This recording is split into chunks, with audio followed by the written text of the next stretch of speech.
Hi everyone. Welcome back to our channel. Today, we have a very special topic to discuss. Can Sri Lanka challenge Aussie or New Zealand for a place in the World Cup 2023 semi-finals? Hey, are you keeping a close eye on the World Cup points table? Do you think New Zealand and Australia will maintain their 3rd and 4th positions intact? Or, do you think that Sri Lanka or Afghanistan can challenge the status quo? What do you think? Please post your comments in the comments section. If you haven't already subscribed, please go ahead and subscribe to our channel. Let's dive into the exciting analysis, where we discuss the unexpected twists and turns of cricket's biggest event. Friends, by seeing the points table, let's predict which teams will go to semi-finals, as I already told you in my previous video that South Africa has better chances to win this World Cup. Video link in the description. Let's dive in straight to the analysis. South Africa with 5 wins out of 6 matches and 1 loss with net run rate of plus 2.032, it has total 10 points and stands at the top of the table. Let's start our prediction from the bottom of the table. I see the Netherlands is at 8th position with 4 points, so let's assume that Netherlands wins all the remaining 3 matches here. It can get 6 points plus 4 points that it already has, will make it 10 points. Now what about England? This is really unexpected. I expected Eng would at least reach semi-finals because they are the defending champions. England performed so badly. Everyone seemed out of touch. Remember, they are coming out of Ashes series with Australia. Australia seemed a little bit sloppy at the beginning but eventually picked up the speed, but on the other hand, England was miserable. So now, England has 2 points from 5 matches, which means 4 to play, and it can get a maximum of 8 points from the remaining 4, which means 8 plus 2 equals 10 points. Same as Netherlands. If the net run rate remains the same, its position wouldn't change much.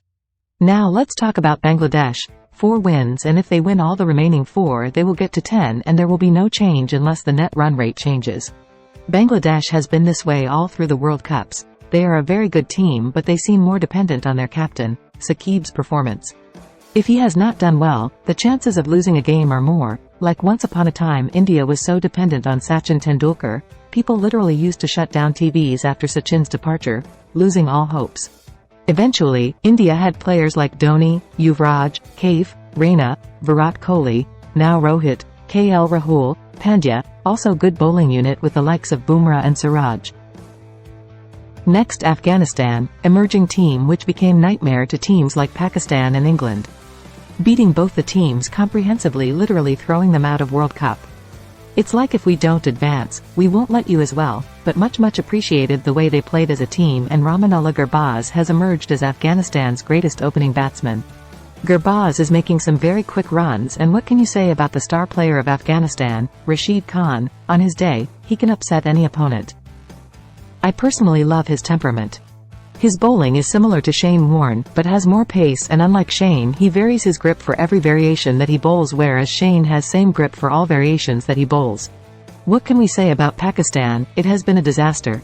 They regained number 1 ODI ranking even after India's Asia Cup triumph and came into the World Cup as one of the favorites, but they lost it completely, especially their losses against India and Afghanistan badly hurt Pakistan's sentiment back at home.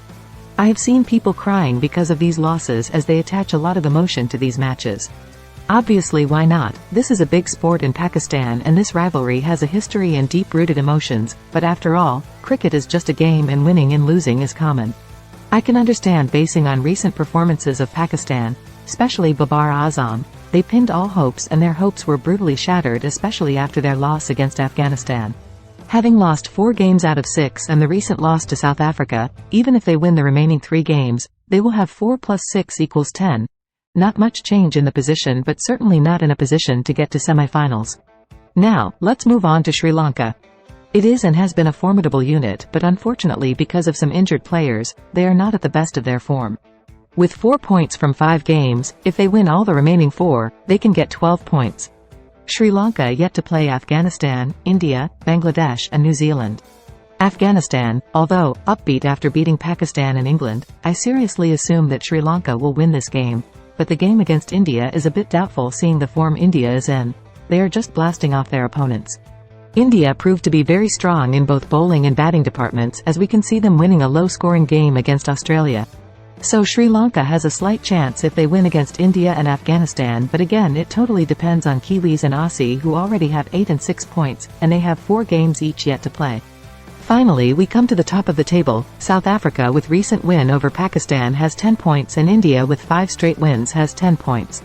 From here on, losing all the matches only will put them at risk, but that seems next to impossible. If Kiwis and Aussie perform so badly that they lose all their remaining games, will only give Sri Lanka a chance to qualify for the semis, which also sounds next to impossible. Aussies yet to play England, Afghanistan and Bangladesh. Of these they need to win against 2 teams to qualify for semis. Seeing England's performance, this seems very likely that Aussies will beat England comprehensively. Nobody knows, England can always bounce back, but I hope not.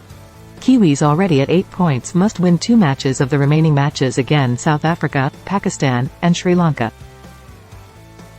In conclusion, I assume that the positions won't change much at the bottom of the table, but at the top, there's a chance that Sri Lanka can challenge Aussie or New Zealand. India and South Africa pretty much have no problems at all. Now the defending champions, the England team, needs a lot of retrospection as to what went wrong with the team. Many questions will be asked. Being defending champions back at home, what went wrong here? Was the climate too hot? Did they get more spinny pitches? What was the reason for skipper to come at number 5 or 6 when he was opening in T20s? If you see each batsman's performance, you can see nobody scored well. Even Ben Stokes was a big failure. Remember, he was the hero in 2019. Thank you for watching. If you enjoyed this video and want to see more exciting content like this, please subscribe to our channel. Spread the word and hit the bell icon so you never miss an update. Your support means the world to us.